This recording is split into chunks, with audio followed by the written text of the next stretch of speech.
Hello friends, myself Abhi and we are going to start UPSC go channel. हम daily the Hindu analysis के सारे topics complete करते हैं। आज 12 नवंबर है और 11 नवंबर के टॉपिक्स हम कंप्लीट कर रहे हैं।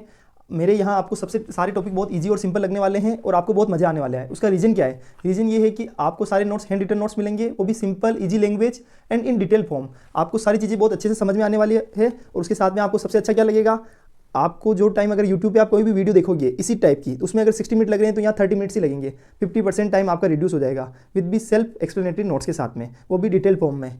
चलो तो ये टॉपिक हम स्टार्ट करते हैं। आज हमने एक अच्छे से टॉपिक के साथ में एक और नई चीज़ स्टार्ट की है, वो मैं आपको दिखाऊंगा। सबसे पहले तो आज मैंने ये सारी चीज़ें बता दी। अब हमने क्या स्टार्ट किया है आज से, तो आज से हमने एक क्वेश्चन में डेली आपको पूछूंगा, आपको उसका आंसर देना है। देखते हैं, देखिए वो आंसर कौन सही दे पाता है। उसका जो आंसर होगा उसको मैं नेक्स्ट डे आपको बता दूंगा कि उसका क्या आंसर होगा, या वीडियो के लास्ट में बता देंगे। जैसा आप बोलोगे मुझे बता देना कमेंट करके कि मुझे क्या करना है, वैसा कुछ कर लेंगे। लेकिन मैं आज क्वेश्चन पूछता हूँ, देखते हैं देखिए कितने लोगों को ये आता है नहीं आता है। सिर्फ जनरल क्वेश्चन है, इसका यूपीएससी से भी कोई डायरेक्ट लिंक तो नहीं है, बट अगर आप बोलोगे यूपीएससी से डायरेक्ट लिंक वाले क्वेश्चन पूछने तो वो भी पूछ सकते हैं। लेकिन ये सिर्फ सिंपल अपने माइंड को एक तरह से थोड़ा सा घुमाने के लिए, मजा करने के लिए। तो सबसे पहला क्वेश्चन है, which country is known as the tear drop of India, यानी ऐसी कौन सी कंट्री है जिसको इंडिया का टीयर ड्रॉप बोला जाता है। तो उसमें option Sri Lanka, USA, Mongolia, Bangladesh. तो देखते हैं, देखिए कौन कौन इसका आंसर सही बताते हैं। चलो अब हम फाइनली हम टॉपिक को स्टार्ट करते हैं। देखो इसके आज क्या क्या इन्फॉर्मेशन आई है। एक तो यूएस और इंडिया की जो टॉक हुई थी बायलैटरल टॉक्स, उसके बारे में एडिटोरियल आया है। और एक एडिटोरियल स्टेबल ट्रबल के बारे में आया, यानी जो मतलब स्टेबल बर्निंग होती है उसके अंदर सस्टेनेबल सॉल्यूशंस क्या क्या हो सकते हैं, उसका टॉपिक आया है। उसके अलावा एक BRO बॉर्डर रोड ऑर्गेनाइजेशन नाम से एक बॉडी है, उससे रिलेटेड इन्फॉर्मेशन आई है। सारी चीज़ें हम पढ़ेंगे। और एक इंडस्ट्रियल इन्वेस्टमेंट प्रोडक्शन से रिलेटेड भी इन्फॉर्मेशन आई है। तो सारी चीज़ें स्टार्ट करते हैं। सबसे पहले एक न्यूज़ बहुत मतलब अभी सारी न्यूज़ चैनल पे बहुत ज़्यादा चल रही है, तो इसको भी हम देख लेते हैं साथ के साथ ही। Mobile phones might cause lower sperm count but new research सोच। तो अभी इसमें क्या हुआ है कि जैसे हम मोबाइल का यूज़ करते हैं, अगर हम पूरे दिन में 20 से ज़्यादा बार मोबाइल का यूज़ कर रहे हैं और बहुत ज़्यादा मोबाइल का यूज़ कर रहे हैं, तो जो आदमी है उनकी जो स्पर्म की रेट है वो काउंट मतलब थोड़ी सी कम हो जाएगी और धीरे धीरे जो स्पर्म की काउंटिंग कम होने लग जाएगी। तो इससे ये मतलब इसका डायरेक्ट कोई लिंक नहीं है हमारे यूपीएससी से, लेकिन हाँ ये सिर्फ आपके इन्फॉर्मेशन जानने के लिए अपडेट जरूरी था, इसलिए मैंने ये दिखाया है। इसलिए सभी लोगों को कम से कम मोबाइल का यूज़ करना है, हो सके जितना जरूरत हो उतना यूज़ करें। अगर हम पूरे दिन इंस्टाग्राम चला रहे हैं, रील स्क्रॉल कर रहे हैं, तो उसका सीधा सीधा इफेक्ट हमारे आने वाली जो सेक्सुअल लाइफ होगी उस पर पड़ सकता है। चलो नेक्स्ट टॉपिक पढ़ते हैं जो हमारे लिए काम का है। न्यूज़ मैंने आपको बताई थी कि India US in agreement on strategic issue से राजनाथ एट बायलैटरल मीटिंग। तो अभी इंडिया और जो यूएस है वो क्या एक एग्रीमेंट पे आ चुके हैं स्ट्रेटेजिक इशू पे। तो क्या हमारे लिए इन्फॉर्मेशन काम की है? अभी इससे रिलेटेड और भी अपडेट्स आएंगे, तब हम इनको अच्छे से पढ़ेंगे क्या क्या अपडेट आए हैं। अभी सिर्फ इस पर बातचीत चल रही है, और जब एक्चुअल में फाइनल चीज़ें आ जाएगी तो हम उसके बारे में पूरी चीज़ें पढ़ेंगे। लेकिन उससे पहले हमको क्या पढ़ना होगा, इंडिया और यूएस का रिलेशन पढ़ना होगा कि इंडिया और यूएस का रिलेशन क्या है। तो सबसे पहला चीज़, इंडिया भी डेमोक्रेटिक कंट्री है और यूएस भी डेमोक्रेटिक कंट्री है, तो दोनों की वैल्यू डेमोक्रेटिक वैल्यू पर चलते हैं। उसके अलावा दोनों इंटरनेशनल सिस्टम के जो रूल्स बेस्ड इंटरनेशनल सिस्टम है उस पर दोनों का फोकस रहता है। उसके अलावा दोनों ग्लोबल सिक्योरिटी को प्रमोट करते हैं, स्टेबिलिटी को प्रमोट करते हैं और इकोनॉमिक प्रोस्पेरिटी को प्रमोट करने का काम करते हैं। किसके थ्रू? ट्रेड और इन्वेस्टमेंट के थ्रू। तो अभी ट्रेड और इन्वेस्टमेंट के दोनों का जो ट्रेड और इन्वेस्टमेंट है उनका दोनों का यही टारगेट और विजन है। चलो अभी नेक्स्ट टॉप इसके अंदर इंडिया और हम क्या पढ़ेंगे। अब हमने क्या किया है, अभी आपको जो भी नोट्स दिए उसमें एक इतना अच्छा इस सिस्टम बनाया, इसमें इंडिया और यूएस के हमने रिलेशन एकदम पॉइंट वाइज बनाए ताकि आपको सारी चीज़ें मेमोराइज हो जाएगी। सबसे पहले इकोनॉमिक रिलेशन, इंडिया और यूएस के इकोनॉमिक रिलेशन समझ लेते हैं। तो यूएस इंडिया का बिगेस्ट ट्रेडिंग पार्टनर है। 2020-21 में ये सेकंड लार्जेस्ट था, और अभी 2022-23 वाले में बिगेस्ट ट्रेडिंग पार्टनर कौन सा है? यूएस, इंडिया का। बायलैटरल ट्रेड समझ लो, 2021-22 में यूएस की साथ में हमने दोनों ने मिलकर कितनी ट्रेड की थी? 119 बिलियन यूएस डॉलर की, और उसको वो 7.65% ग्रोथ हुई उसमें 2022-23 तक, और वो कितनी हो गई? 128 बिलियन डॉलर यूएस डॉलर। ठीक है। उसके अलावा एक्सपोर्ट कितना है? एक्सपोर्ट 76 बिलियन यूएस डॉलर, और वो ग्रोथ होके उसने 2% ग्रोथ हुई उसमें, और 78 बिलियन डॉलर। उसके बाद इंपोर्ट में कितनी ग्रोथ हुई? 16% ग्रोथ इंपोर्ट में हुई। फिर भी अल्टीमेटली जो एक्सपोर्ट हमारा ज़्यादा है रादर देन इंपोर्ट, क्योंकि इंपोर्ट हम करते हैं 50 बिलियन यूएस डॉलर का, जबकि एक्सपोर्ट किया हमने 78 बिलियन यूएस डॉलर का। ठीक है। अभी इंटरनेशनल कोऑपरेशन क्या है? ये तो हमारी इकोनॉमिक रिलेशनशिप हो गई कि हमने ये इतना ट्रेडिंग की है। उसके अलावा इंटरनेशनल कोऑपरेशन तो यूनाइटेड नेशन में हम मेंबर है, इंडिया भी मेंबर है, यूएस भी मेंबर है। वर्ल्ड बैंक में इंडिया और यूएस दोनों मेंबर्स है। G20 नेशंस में, वर्ल्ड ट्रेड ऑर्गेनाइजेशन में, एशियन कंट्रीज है, उसके अंदर भी इंडिया और यूएस दोनों ही डायलॉग पार्टनर है। उसके बाद क्वाड के अंदर भी इंडिया और यूएस मेंबर्स है, और IMF इंटरनेशनल मॉनेटरी फंड। इस तरह हम इंटरनेशनल संस्थाओं के थ्रू भी यूएस से जुड़े हुए हैं। यूएस ने अभी एक परमानेंट मेंबरशिप, इंडिया के लिए परमानेंट मेंबरशिप में यूएस ने सपोर्ट किया है, किसको? इंडिया को। और quad for piece in Indo Pacific region, अब इस चीज़ को समझना, ये बहुत इंपॉर्टेंट चीज़ है। जो इंडो पैसिफिक रीजन है, इंडिया और पैसिफिक जो रीजन है उसके अंदर स्पेशली उसमें पीस को मेंटेन करने के लिए क्वाड की स्थापना हुई है, और उस क्वाड में कौन है? इंडिया और यूएस दोनों ही मेंबर्स है। India USA Japan and Australia. समझ में आ गया, India, USA, Japan and Australia. ठीक है, ये टॉपिक कंप्लीट हो गया है। उसके बाद next Indo Pacific economic framework है, उसका भी इंडिया, उसमें 12 कंट्रीज मेंबर है। अभी एक इंडो पैसिफिक इकोनॉमिक फ्रेमवर्क आया है, उसका पार्ट इंडिया भी पार्ट है और यूएसए भी पार्ट है। इंडियन ओशन रिम एसोसिएशन, उसमें इंडिया भी मेंबर है और यूएस डायलॉग पार्टनर है। ठीक है, एक इंटरनेशनल सोलर अलायंस जिसकी स्थापना किसने की थी, मतलब जिसका इनिशिएटिव किसने दिया था, तो यूएसए और फ्रांस ने मिलकर इनिशिएटिव लिया था। उसका हेडक्वार्टर कहाँ है, इंडिया के अंदर, और यूएस ने इसको 2021 में ज्वाइन किया था, इंटरनेशनल सोलर अलायंस। तो इस तरह हम इंटरनेशनल संस्थाओं के थ्रू भी यूएस से जुड़े हुए हैं। अब एक सबसे इंपॉर्टेंट टॉपिक याद रखना है, यूपीएससी में बहुत काम का है, याद रखना ही है आपको। 4 एग्रीमेंट हमारे और यूएस के और इंडिया के बीच में हो रखे हैं जी। एक तो है general security of military information agreement. इसका ऑब्जेक्ट क्या है, ये 2002 में हुआ था, इंडिया के द्वारा साइन किया गया था। इसमें क्या है, इस एग्रीमेंट के थ्रू क्या होगा, हम मिलिट्री इंफॉर्मेशन को एक्सचेंज करेंगे। और 2009 में एक इंडस्ट्रियल सिक्योरिटी एनेक्स साइन किया गया। वो किसका था, ये जो general security of military information agreement था उसका ही एक्सटेंशन था, द इंडस्ट्रियल सिक्योरिटी एनेक्स। उसके बाद दूसरा एग्रीमेंट याद रखना, लॉजिस्टिक्स सेक्टर के अंदर हमने एक इंडिया के मतलब यूएस और इंडिया का एक एग्रीमेंट है, logistics exchange memorandum of agreement. उसके अंदर हम एक दूसरे की मिलिट्री फैसिलिटी, यानी हमारा जो मिलिट्री बेस है हम वहाँ की मिलिट्री बेस को यूज़ कर सकते हैं और यूएस से हमारे मिलिट्री बेस का यूज़ कर सकता है। इसको कब साइन किया गया, 2016 में, याद रखना। उसके बाद communication and information security memorandum of agreement, इसके अंदर क्या है, ये है, इसको बोलते हैं मतलब CIS-MOA, communication and information security memorandum of agreement. उसका इंडिया के अंदर उसका क्या नाम है, तो कोमकासा बोलते हैं, communication compatibility and security agreement. वो इंडिया का स्पेसिफिक वर्जन है किसका, CIS-MOA का। ये 10 साल के लिए वैलिड है और ये कब साइन किया गया, 2018 के अंदर। इसका काम क्या है, sensitive communication security equipment transfer किया जाएगा किसको, इंडिया को।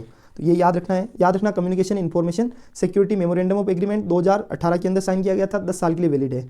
ठीक है, उसके बाद बेसिक एक्सचेंज कोऑपरेशन एग्रीमेंट है, उसको 2020 में साइन किया गया। Basic exchange cooperation agreement, India को क्या रियल टाइम डेटा मिलेगा किसका, अमेरिकन जियो स्पेशल इंटेलिजेंस, जिसका उद्देश्य होगा automated accuracy systems and systems like missile and arm drone. इनकी जो ऑटोमेटेड सिस्टम होती है उनकी एक्यूरेसी को एनहांस करने के लिए अमेरिकन जियो स्पेशल इंटेलिजेंस, उसका रियल टाइम एक्सेस मिलेगा, जिसका फायदा क्या मिलेगा, हमें जो ऑटोमेटेड सिस्टम होते हैं या मिसाइल्स होती है, आर्म ड्रोन होती है, अगर हमको कहीं पर छोड़ना है, किसी देश पर आक्रमण करना है या किसी देश ने हम पर आक्रमण कर दिया है, उसके रिटेलिएशन में जवाब देना है, तो हमें रियल टाइम डेटा मिलेगा। और उसमें कौन सहायता करेगा, अमेरिका हमारी सहायता करेगा। और ये एग्रीमेंट कब साइन किया गया था, 2020 में।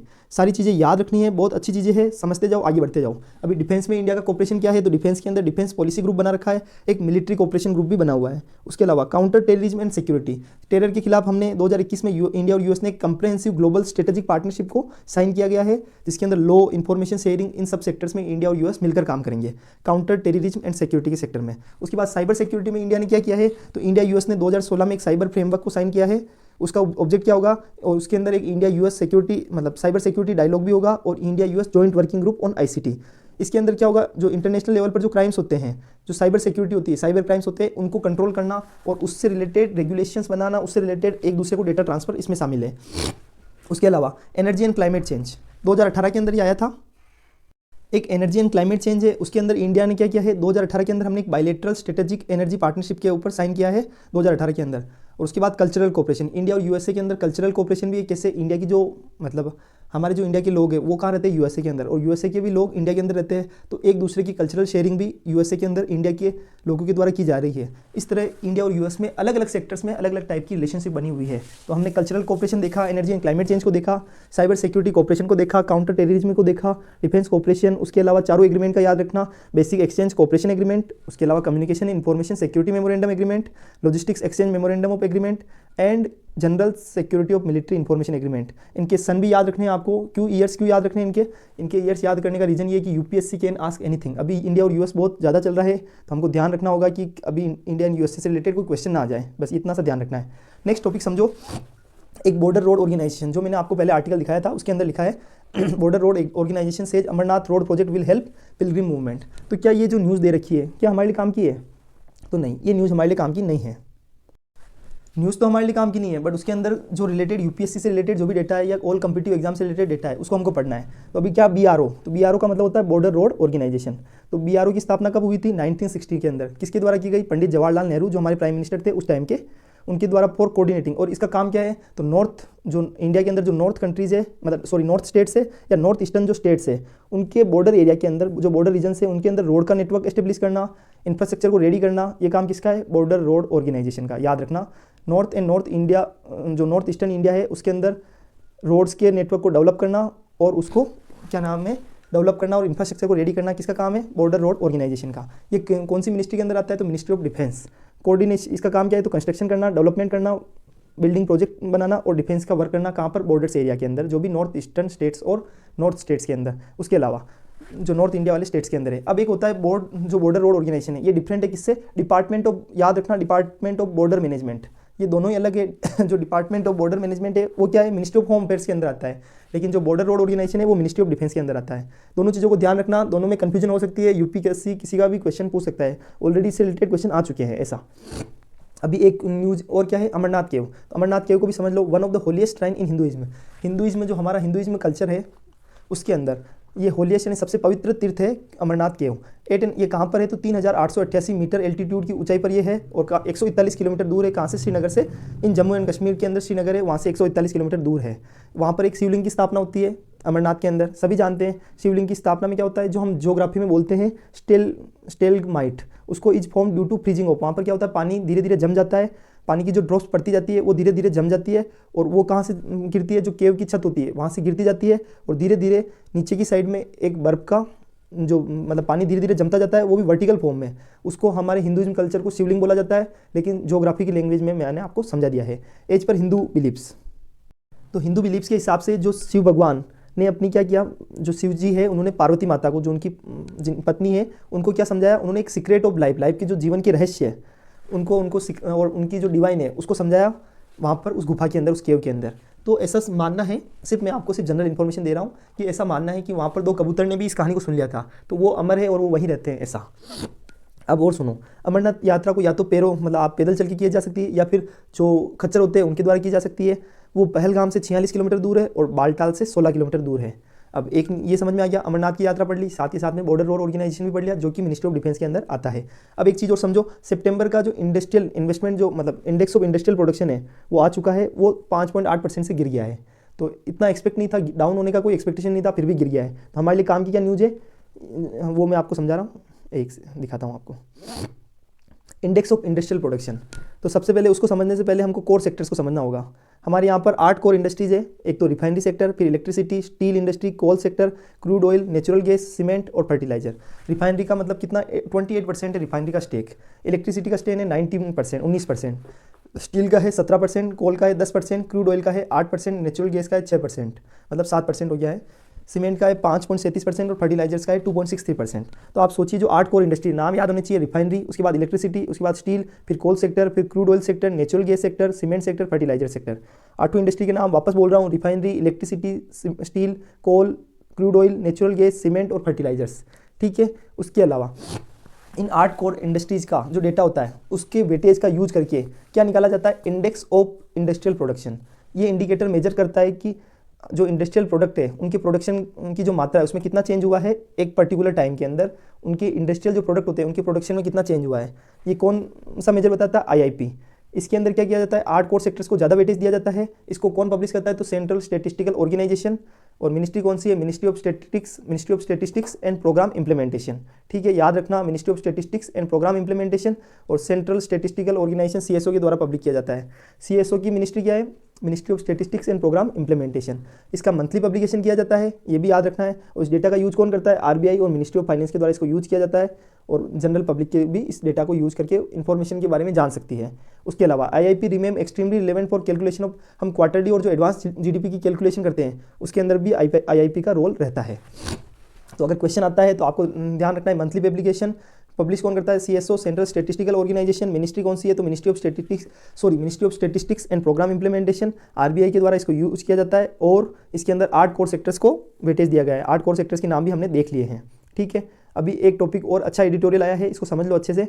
जो स्टेबल बर्निंग है, स्टेबल बर्निंग का मतलब हमने ऑलरेडी 2-3 बार अभी रिसेंट पिछले कल परसों इस तरह हमने 2-3 दिन से कंटिन्यूसली पढ़ रहे हैं। लेकिन जो आज एडिटोरियल आया है वो थोड़ा अलग है, वो स्टेबल बर्निंग से रिलेटेड नहीं है। वो रिलेटेड है कि स्टेबल बर्निंग का क्या एक्चुअल में यूज किया जा सकता है। देखो मैं आपको एक बार एडिटोरियल दिखा देता हूँ। जैसे ये देखो आग लग रही है और जो स्टेबल बर्निंग है, जो रेजिड्यू बच रहा है उसको जला दिया जाता है। तो जो ये स्टेबल ट्रबल है, इस तरह इसका कहने का मतलब है, ऑथर कहना चाह रहा है कि हम इसके लिए क्या सोल्यूशन निकालें जिससे क्या बेनिफिट मिलेगा फ्यूचर में हमको।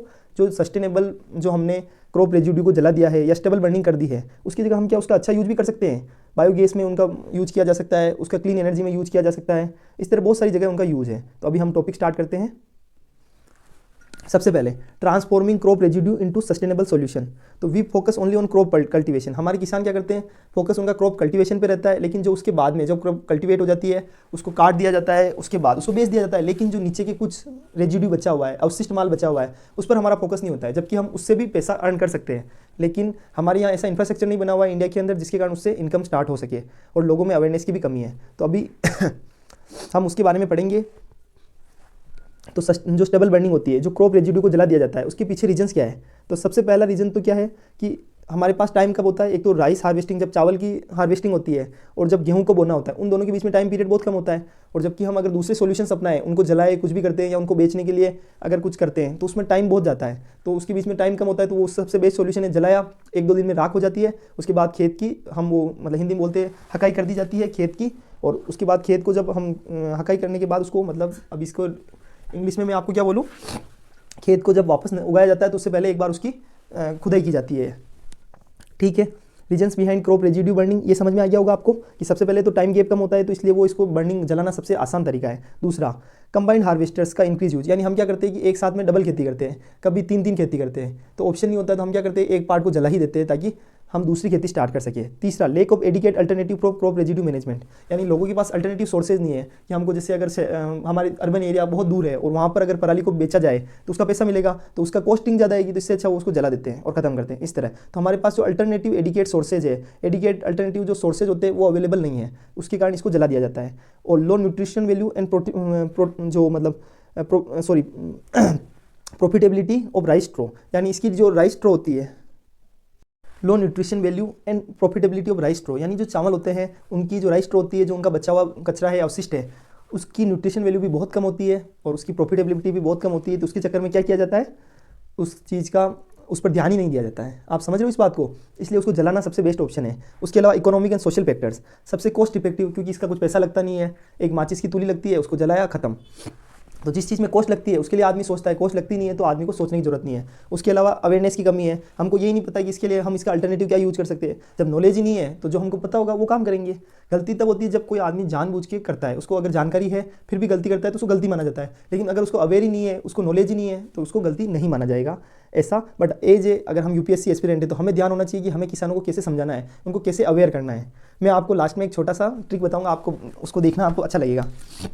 उसके अलावा problem post by crop residue burning, अगर क्रॉप को जला दिया जाता है तो उसके कारण क्या क्या प्रॉब्लम आएगी। तो एनवायरमेंट डिग्रेडेशन, सबसे मेन चीज़ एनवायरमेंट डिग्रेडेशन होगा। उससे क्या, कार्बन डाइऑक्साइड जनरेट होती है, मीथेन जनरेट होती है, अदर गैसेज जनरेट होती है, तो उससे पोल्यूशन बढ़ेगा और एनवायरमेंट हमारा डिग्रेड होगा। एक बायोडाइवर्सिटी डिग्रेडेशन, यानी बायोडाइवर्सिटी भी डिग्रेड होगी। अब आप बोलेंगे बायोडाइवर्सिटी कैसे डिग्रेड होगी, तो उसके अंदर वो क्या करेंगे, अगर उसको जला दिया जाएगा तो माइक्रो ऑर्गेनिज्म होंगे किसके अंदर, मतलब जो अर्थ होती है या सोइल होती है उसके अंदर माइक्रो ऑर्गेनिज्म होंगे, प्लांट्स होंगे, इंसेक्ट होंगे, कीड़े मकोड़े, वो सब उनकी डेथ हो जाएगी। तो एक तरह से बायोडाइवर्सिटी का भी डिग्रेडेशन होगा। सोइल डिग्रेडेशन, यानी जो मृदा है उसका भी डिग्रेडेशन होगा, सोइल की फर्टिलिटी कम होगी। नाइट्रोजन, फॉस्फोरस और पोटेशियम सोइल के अंदर पाए जाते हैं, लेकिन अगर उसको जला देंगे तो नाइट्रोजन खत्म हो जाएगी, फॉस्फोरस की जो मात्रा होती है, पोटेशियम की मात्रा होती है वो जल जाएगी, डिस्ट्रॉय हो जाएगी। एयर पोल्यूशन को के लिए भी जिम्मेदार है स्टेबल बर्निंग, जो ये जला दिया जाता है उसके कारण क्या हो, एक तो PM particular 10, particular matter 2.5, methane generate होती है, नाइट्रस ऑक्साइड जनरेट होती है, अमोनिया जनरेट होती है और non methane volatile organic compound भी जनरेट होती है। इस तरह एयर पोल्यूशन के लिए भी ये बहुत बड़ी दुविधा है कि एयर पोल्यूशन को बढ़ाने का काम करता है। अब वे हीट क्या है, हमारे पास क्या सॉल्यूशंस हैं, तो सबसे बढ़िया सॉल्यूशन है कि हम क्लीन एनर्जी में इसका यूज करें। इसके लिए अगर एग्रीकल्चर जो पराली होती है, अगर 10 किलो एग्रीकल्चर रेजिड्यू का यूज करके हम 1 किलो कंप्रेस्ड बायोगैस को जनरेट कर सकते हैं, सीएनजी को, तो प्रॉपर पॉलिसी इसके लिए रिक्वायर्ड है, मतलब एक बायोगैस जनरेट की जा सकती है और इसके लिए प्रॉपर पॉलिसी की हमको रिक्वायरमेंट है, प्रॉपर नीति की जरूरत है। एक प्रमोट करना बायो सीएनजी प्रोडक्शन, यानी जो बायो सीएनजी के जो प्रोडक्शन प्लांट होते हैं उनको प्रमोट किया जाए। अगर हमको प्रॉपरली वे हीट करना है, हमको आगे बढ़ना है, इसके अंदर सस्टेनेबल सोल्यूशन निकालने हैं, तो हमको इंफ्रास्ट्रक्चर रेडी करना होगा, तो बायो सीएनजी प्रोडक्शन के लिए को प्रमोट किया जाए। सीएनजी, उसके लिए सीएनजी जो है वो क्लीन और रिन्यूएबल एनर्जी है, सॉरी 1 सेकंड है ना, सीएनजी क्या है, तो सीएनजी क्लीन और रिन्यूएबल एनर्जी है। तो उसके लिए एक गोवर्धन स्कीम लेके आई है गवर्नमेंट, इंडियन गवर्नमेंट के द्वारा एक गोवर्धन स्कीम लाई गई है, जिसके अंदर 500 न्यू बायो सीएनजी प्लांट्स लगाए जाएंगे और 10,000 करोड़ का बजट रेडी किया गया है, एलोकेट किया गया है 2023-24 के इस ईयर के अंदर। अब आप सोचिए, गोवर्धन स्कीम समझ में आ गई और हमको बायो सीएनजी प्लांट की ओर फोकस करने की जरूरत है, वे भी समझ लिया, साथ के साथ में उसका पॉइंट भी हमने समझ लिया।